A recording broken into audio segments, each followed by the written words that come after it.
নিজের শহরে ফিরতেই পেলেন ভালোবাসার অনন্য উপহার। আর্জেন্টিনা জাতীয় দলের কোচ লিওনেল স্ক্যালোনিকে একটি ছোট্ট ছেলে উপহার দিয়েছে লা স্ক্যালোনে তার খেলনা বাস। সান্তা ফে প্রদেশের পূজাতো শহরে স্ক্যালোনি ফিরলে তাকে ঘিরে জড়ো হন অসংখ্য ভক্ত। সেই ভিড়ের মধ্যেই পরিবারের সঙ্গে আসা এক ছোট্ট ভক্ত তার হাতে তুলে দেয় আর্জেন্টিনার পতাকার নকশা করা একটি সুন্দর খেলনা বাস। বাসটির গায়ে লেখা ছিল লা স্ক্যালোনেতা।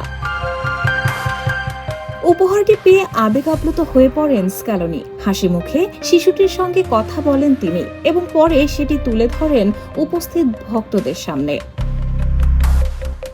লা স্ক্যালোনেতা শুধু একটি বাসের নাম নয়, এটি এখন আর্জেন্টাইন ফুটবল সংস্কৃতির একটি অংশ। 2022 বিশ্বকাপ জয়ের পর স্ক্যালোনির অধীনে আর্জেন্টিনা দল ও তার সাজানো বিজয় বাসকে ঘিরেই জনপ্রিয় হয় এই নাম।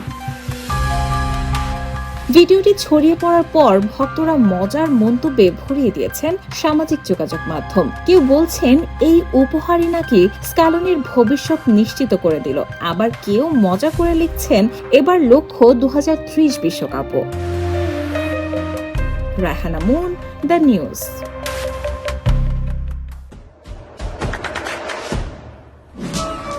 দেশে দেশে সবার সাথে দ্য নিউজ।